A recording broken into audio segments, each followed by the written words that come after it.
क्या पार्टी को और फैमिली को कॉन्फिडेंस में भी लेना चाहिए, क्योंकि जाहिर है वो कैदी तो हैं लेकिन वो इस रियासत के शहरी हैं कैदी होते हुए भी, या नहीं, मुलाकात की इजाज़त देनी चाहिए। नहीं, जैसे शिफ्ट किया एक हॉस्पिटल का फैसला था, उनकी फैमिली वाज कॉन्फिडेंट कि उनको वहाँ ले जाया जा रहा है, लेकिन उनको पिम्स लाया गया, उनको बताया नहीं ये गया। बात दुरुस्त नहीं है। जब एक आप अदालत ने लिख दिया, चाहे गलत लिख दिया, आपकी सोच में गलत लिख दिया, वहाँ ले जाए, क्या ऐसी मुश्किल है? रात के अंधेरे में आप लेके जाते हैं, रात के अंधेरे में वापस ले आते हैं, तो कौन सी वहाँ इशू खड़ा हो जाता? आपको नहीं लगता कि पीटीआई की और हुकूमत की सारी सिचुएशन अभी कहीं दुरुस्त होने जा रही है? नहीं, मेरा नहीं ख्याल। मैंने कहा ना कि उन्होंने इसको एक हार और जीत में बदल दिया है सारे मामले को। सियासत तो रही नहीं है। और क्या जो सियासी तौर पे कोई हिकमत अमली पीटीआई के पास आपको नज़र आती है? बिकॉज उन्होंने बहुत दफ़ा तहरीक का ऐलान किया, तहरीक शुरू की, लेकिन कोई कंसिस्टेंसी नहीं थी, उस तरह के रिजल्ट उनको नहीं मिले कि हुकूमत दबाव में आती या निज़ाम दबाव में आता और उनकी बात सुनी जाती। ये पीटीआई की सबसे बड़ी कमजोरी है कि ना वो अपोजिशन कर पाए हैं वफाक में, ना ही वो अपना सूबा चला पाए हैं। इनमें से एक या दोनों काम ये कर लेते तो दुनिया की तरफ देखती, पाकिस्तान देखता कि जनाब ये लोग हुकूमत चला सकते हैं, ये अपोजिशन कर सकते हैं, मुल्क की बात कर रहे हैं। उन्होंने एक नुकाती एजेंडा रखा है, हमारा काम इमरान खान साहब को जेल से बाहर निकालना है।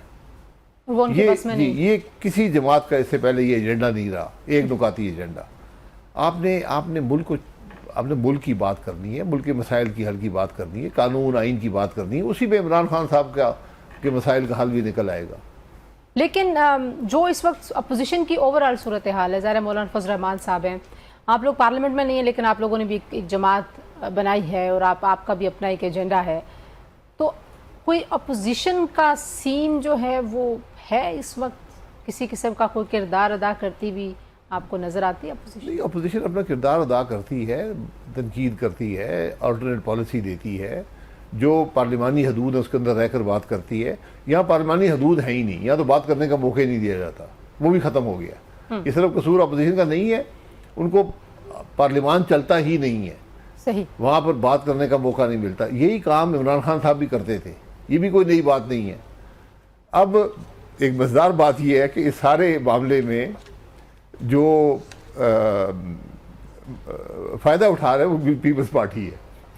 कैसे? वो तो बड़े नादां हैं। जो उनके मकासद हैं उसको पूरा करने के लिए आके अपोजिशन के साथ बैठ जाते हैं, क्योंकि अगर वो हट जाए कोलिशन से, कोलिशन खत्म हो जाएगी। ऐसे इम्कान है पीपल्स पार्टी को ऐसा फैसला ले सकती है? नहीं, बिल्कुल नहीं ले सकती, लेकिन पोस्टरिंग तो कर सकती है ना। वो आके उनसे मिल लेंगे ताकि उनको थोड़ा लेवरेज मिल जाए, थोड़ी ताकत मिल जाए अपना जो मुफाद है उसको हासिल करने के लिए, जो अपना मौक़िफ़ है उसको मनवाने के लिए।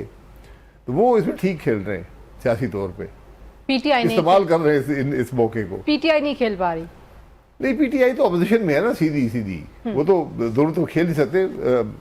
ये जो पीपल्स पार्टी है वो से कहते हैं विकेट के दोनों तरफ खेल रही है। उसको फायदा हो रहा है पीपल्स पार्टी को? कुछ फायदा तो कश्मीर उनके हाथ से चला गया, फायदा नहीं हो रहा, नुकसान भी कोई नहीं हो रहा, पोस्टरिंग तो है ना। अब ये प्रोविंसेस के इशू पर सिंध में उनका एक मौक़िफ़ है, वो उसको तक़वियत दे रहे हैं इस मामले को इस्तेमाल करके। बहुत सारे लोगों का ख्याल है कि पीटीआई जो है वो पीपल्स पार्टी को रिप्लेस कर सकती है, अगर पीपल्स पार्टी, क्योंकि पीपल्स पार्टी का एक बड़ा रिजिड मौक़िफ़ है सिंध की तकसीम पे, और तारीख़ी तौर पे उन्होंने अपनी पूरी सियासत जो है वो सिंध ना दिसों पे ही की है सारी ज़िंदगी। आपको कोई ऐसी इक्वेशन बनती हुई दिखाई देती है या नहीं? नहीं, देखिए पीटीआई तो हुकूमत साथ नहीं बैठेगी ना, वो तो पीटीआई की सियासत का आखिरी दिन होगा। पीटीआई को जिस पाकिस्तान में हम रहते हैं, यहाँ बहुत सारी डील्स माजी में होती रही हैं, जो नामुमकिन नजर आता था वो मुमकिन होता होती नहीं है, लेकिन जिस नहज पे सियासत आज है यहाँ डील नहीं हो पाएगी। ऐसी डील पीटीआई के लिए कम से कम मुमकिन नहीं है। बाकी तो कर सकते होंगे, लेकिन पीटीआई नहीं कर सकती, नहीं कर सकती। और ना ही पीपल्स पार्टी को इजाजत मिलेगी ऐसी कोई बात करने की, हुकूमत छोड़ने की। अच्छा, इजाजत नहीं मिलेगी? इजाजत नहीं मिलेगी, मामला इजाजत का। ये एक अच्छा टर्म है। अच्छा, मुझे अपनी जमात का बताइए, आपके जमात को इलेक्शन कमीशन ने क्यों डिनोटिफाई कर दिया? ये उनकी मर्जी है, इलेक्शन कमीशन है, जो मर्जी करे। आपने नहीं पार्टी इलेक्शन हमें कहा जी हमने पार्टी इलेक्शन करवा कर, और हमने बिल्कुल फेयर इलेक्ट्रॉनिक वोटिंग हुई, लोगों ने हर पार्टी मेंबर को हक था वोट डाले, उन्होंने डाले। एक काउंसिल इलेक्ट हुई पहले, उसके बाद उसने अहदेदार इलेक्ट किए। पाकिस्तान में किसी और जमात ने आज तक ये अमल नहीं किया। ये पूरा रिकॉर्ड जाकर हमने इलेक्शन कमीशन को दिया। उसके बाद 2-3 शायद महीने होंगे, तो एक दिन अखबार में पढ़ा के या जियो पे आया कि जी पार्टी को डीलिस्ट कर दिया। तो इतना एक्सट्रीम स्टेप आप उठा रहे हैं। आपको हमारे फ़ोन नंबर, हमें अगर नोटिस नहीं मिला किसी वजह से तो आप टेलीफोन करके कह सकते हैं। ये देखें, ये जब भी ऐसी बातें होती हैं बड़ा इबाम पैदा होता है। पार्टी डिलिस्ट करना एक बड़ा एक्सट्रीम स्टेप है। उससे पहले नोटिस आपको भेजा उन्होंने? नहीं, हमें कोई नोटिस नहीं आया। नोटिस आता हम पेश हो जाते, पहले भी पेश होते रहे। और हमेशा देखें, सियासत का असूल होता है कि नीयत पे जाए। एक जमात है वो काम कर रही है, आप उसको डिलिस्ट करने के अमल में लगे हुए हैं। आप रेगुलेटर हैं, अगर कोई कोताही हो गई है उसको बुलाकर पूछ लें, उसको फाइन कर दें, उसको सिंबल ले लें, इस तरह का होता है। आप एकदम ही पहले ये अमल डिलिस्ट का नहीं करते। अब आप लोग कोर्ट से रिजू करेंगे इलेक्शन कमीशन? जी, हमने उनको लिखा है इलेक्शन कमीशन को कि हमें हियरिंग दी जाए, हमारी बात सुन लें, उसके बाद जो फैसला करना है करें, क्योंकि बगैर सुने हुए है ना। तो अब उन्होंने इस फैसले की सराउंडिंग में आपने कोई ऐसी बात की, आप लोगों ने कोई ऐसी हरकत की जिससे हम तो गुनाहगार लोग हैं, हरकतें हो जाती हैं। कोई कुछ ऐसा हुआ? कश्मीर जाने की हमने कोशिश की थी, शायद वो उसका खमियाजा भुगत रहे हैं।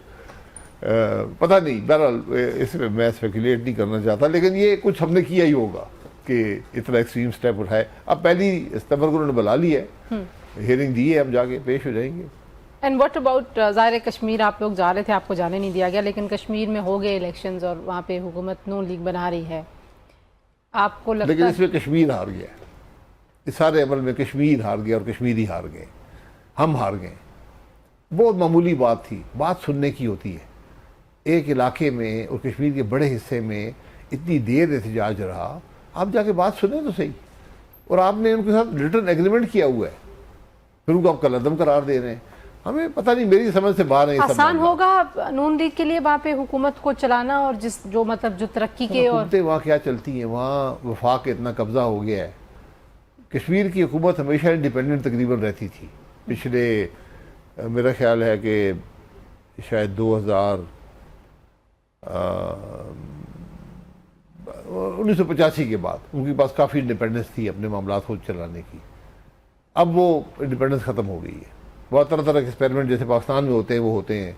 आज इसको जिता दिया, उसको हरा दिया, इसको बना दिया, इससे इख्तियार ले लिया, ये तमाशे वाले लगे नहीं। ये असल में एहतजाज उस इंटरफियरेंस के ख़िलाफ़ है जो वहाँ इलेक्शन के प्रोसेस और हुकूमत में होता है। ओवरऑल ज़ाहिर है पाकिस्तान को बहुत सारे इकनॉमिक चैलेंजेस भी हैं। पाकिस्तान में बलूचिस्तान में सूरत हाल बड़ी कशीदा है, दहशतगर्दी जो है वो दोबारा सर उठा रही है। अफ़गानिस्तान के साथ एक मामला चल रहा है। डिप्लोमेटिकली पाकिस्तान की बड़ी बल्ले बल्ले है पूरी दुनिया में। लेकिन ये जो अंदरूनी चैलेंजेस हैं, ये सिर्फ बैठ के वेट करने से और वक्त गुजारने से क्या सही हो जाएंगे कि टाइम दिया जाए, रुका जाए और कोई बड़ा सियासी जो एक फ़ैसला है वो ना लिया जाए? यानी कि आप लोग बार बार कह रहे हैं, आप तो बिलावल साहब भी कह रहे हैं, वो कश्मीर के मामले पे कह रहे हैं कि ट्रूथ कमीशन बना दें, आप बड़े अरसे से पूरे पाकिस्तान के मामले पे कह रहे हैं, तो कोई पॉलिटिकल मूवमेंट का कोई है गुंजाइश? नहीं, कोई ऐसा खतरा नहीं है। या मेरे ख्याल ना सियासत है ना जमहूरियत है। ये बातें उस मुल्क में होती हैं जहाँ सियासत हो, जमहूरियत हो, जहाँ आइन हो, जहाँ कानून हो। यहाँ पर सब ख़त्म हो गया। बदकिस्मती हमारी ये है, और हमें इस बात का एहसास नहीं है कि इसका कितना बड़ा नुकसान हो रहा है।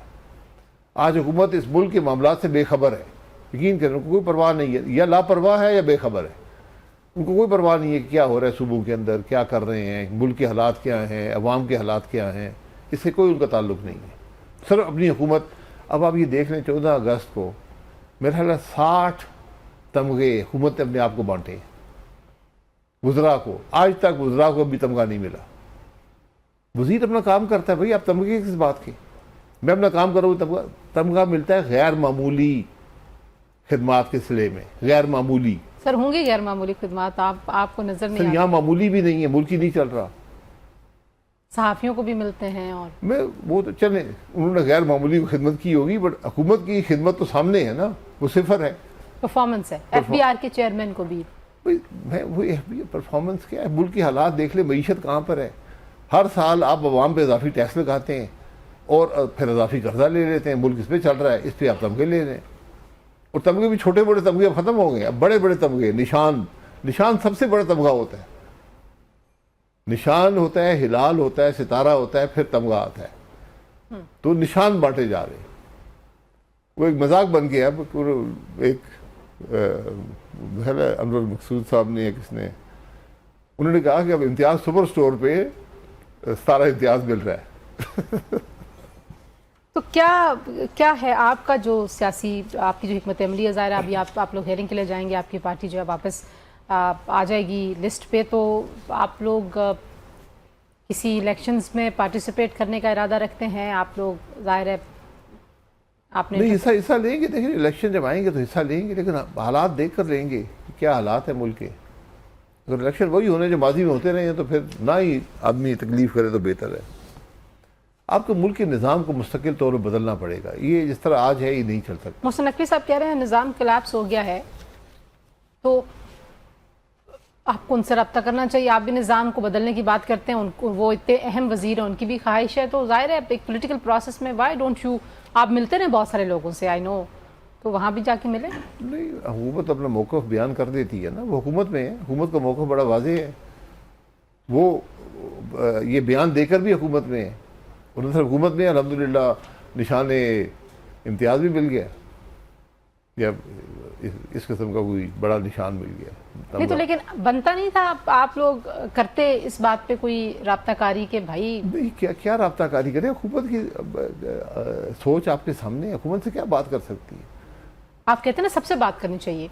अगर हुकूमत नहीं सोच रही कि किसी बड़े पॉलिटिकल डायलॉग की ज़रूरत है, लेकिन आपको लगता है कि ज़रूरत है, तो आप लोग करें, बात क्यों नहीं तो करें? आप जाके ज़बरदस्ती बात नहीं कर सकते ना, हुकूमत का रवैया ही सुनने का नहीं है।